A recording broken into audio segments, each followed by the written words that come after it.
question and answer session at the end, one member of the audience stood up and suggested that dumbing down might be necessary to bring minorities and women to science. His tone of voice told that he genuinely thought he was being liberal and progressive. Returning to humanity's alleged need for comfort, it is of course real, but isn't there something childish in the belief that the universe owes us comfort as of right? Isaac Asimov's remark about the infantilism of pseudoscience is just as applicable to religion.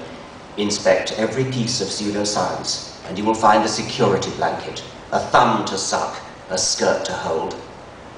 It is astonishing how many people are unable to understand that X is comforting does not imply X is true. A related plaint concerns the need for a purpose in life. To quote one Canadian critic, the atheist may be right about God, but who? The atheist may be right about God, who knows? But God or no God, it's clear that something in the human soul requires a belief that life has a purpose that transcends the material plane. One would think that a more rational than thou empiricist such as Dawkins would recognize this unchanging aspect of human nature. Does Dawkins really think this world would be a more humane place if we all looked to the God delusion instead of the Bible for truth and comfort? Actually, yes.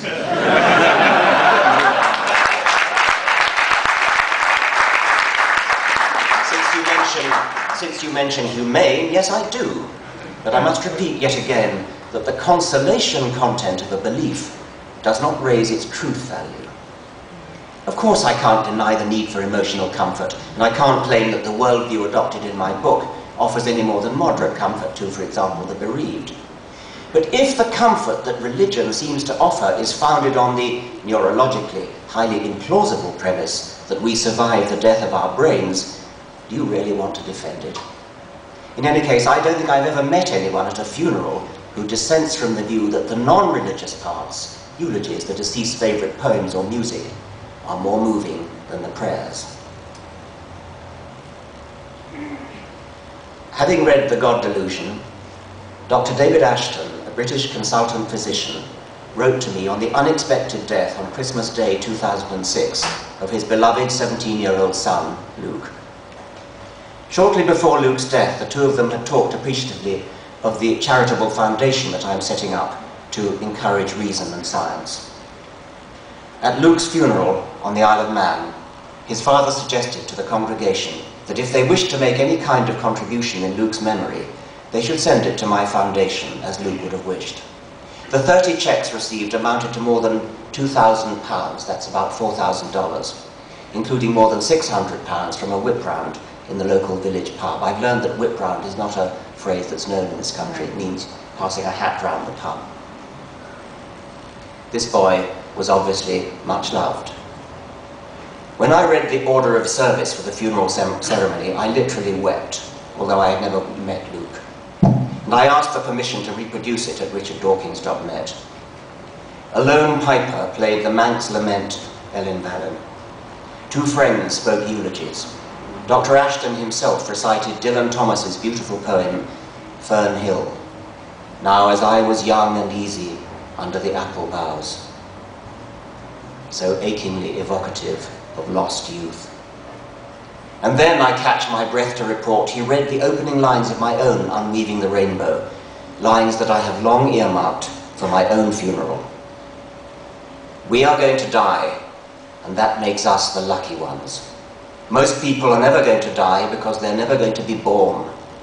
The potential people who could have been here in my place, but who will in fact never see the light of day, outnumber the sand grains of Sahara. Certainly, those unborn ghosts include greater poets than Keats, scientists greater than Newton. We know this because the set of possible people allowed by our DNA so massively outnumbers the set of actual people. In the teeth of these stupefying odds, it is you and I, in our ordinariness, that are here.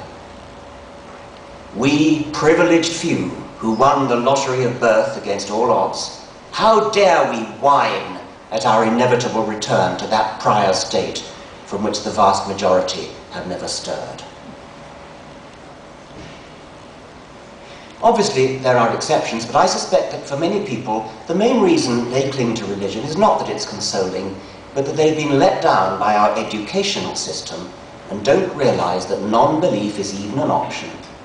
This is certainly true of most people who think they are creationists. They have simply not been properly taught Darwin's astounding alternative.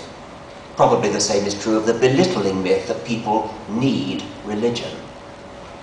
At a recent conference in 2006, an anthropologist and a prize specimen of I'm an atheist buttery quoted Golda Meir when asked whether she believed in God. "I believe in the Jewish people, and the Jewish people believe in God." Our anthropologist substituted his own version. "I believe in people, and people believe in God." I prefer to say that I believe in people, and people, when given the right encouragement to think for themselves about all the information now available, very often turn out not to believe in God, and to lead fulfilled and satisfied, indeed liberated, lives. Thank you very much.